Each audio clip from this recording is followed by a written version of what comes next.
শয়তান। এই প্রশ্নটা শয়তান প্রসঙ্গে। শয়তান মাত্র একবার আল্লাহকে অমান্য করেছে, এজন্য সে অভিশপ্ত। মানুষ আল্লাহকে অমান্য করার পরও আল্লাহ মানুষকে ক্ষমা করেন। তিনি ক্ষমা করেন যদি মানুষ তওবা করে। আজকে ইবলিস শয়তান তওবা করলে আল্লাহ কি তাকে ক্ষমা করবেন? যদি পবিত্র কোরআন পড়েন, আদম আলাইহিস সালাম এবং ইবলিসের গল্প কোরআনের বেশ কয়েক জায়গায় বলা হয়েছে। সূরা বাকারা অধ্যায় 2, সূরা আরফ অধ্যায় 7, সূরা হিজর অধ্যায় 15, সূরা কাফ অধ্যায় 18, অনেক জায়গায়। যদি আপনারা সেই গল্পটা পড়েন, সেখানে আদম আলাইহিস সালাম যখন তিনি তার ভুল বুঝতে পারলেন, আল্লাহর কাছে তওবা করলেন, আল্লাহ তখনই তাকে ক্ষমা করে দিলেন। এছাড়া হাওয়া আলাইহিস সালামকে আল্লাহ ক্ষমা করলেন। তবে যদি আপনি ইবলিসের গল্পটা দেখেন ভালো করে, এটা আছে কোরআনে সূরা আরফ অধ্যায় 7 আয়াত 14। ইবলিস যখন আল্লাহকে অমান্য করলো, আল্লাহ বললেন যে আমি ফেরেশতাদের বললাম তোমরা আদমকে সেজদা করো, সবাই সেজদা করলো ইল্লা ইবলিস, ইবলিস বাদে। এটা আছে সূরা বাকারা অধ্যায় 2, সূরা আরফ অধ্যায় 7।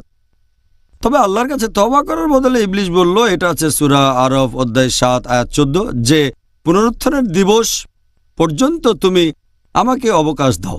এখানে অবকাশ মানে আমার শাস্তিটা তুমি দেরিতে দাও, আমাকে একটু অবকাশ দাও, তারপর দেখো কি করি। সে আল্লাহ তাআলাকে চ্যালেঞ্জ করেছে।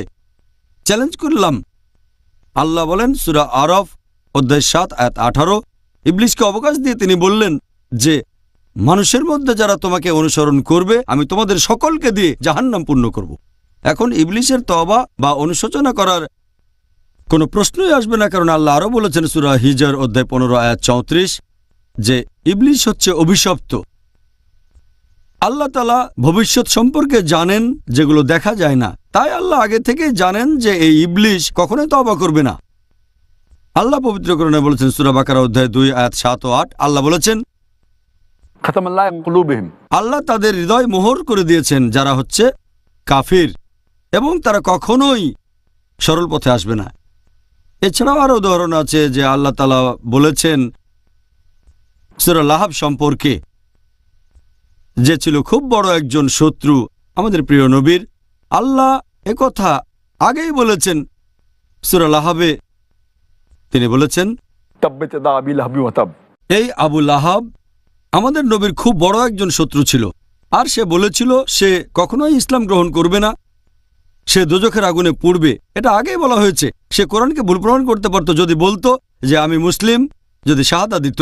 10 বছর সময় পেয়েছিল, কিন্তু সে মুসলিম হয়নি। আল্লাহ জানতেন সে তওবা করবে না। একইভাবে আল্লাহ সুবহানাহু ওয়া তাআলা জানেন ইবলিস কখনোই তওবা করবে না।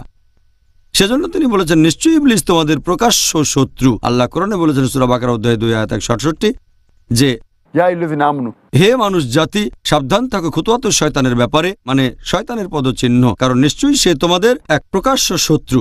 তাহলে কোরআনের এই আয়াতগুলো থেকে আমরা বুঝতে পারছি যে ইবলিস কখনো তওবা করবে না। আল্লাহ এটা জানেন, আর সেজন্যই বলেছেন যে ইবলিস হচ্ছে মানুষ জাতির প্রকাশ্য শত্রু আর সে অভিশপ্ত। তাই ইবলিস কখনোই তওবা করবে না, ক্ষমা প্রার্থনাও করবে না।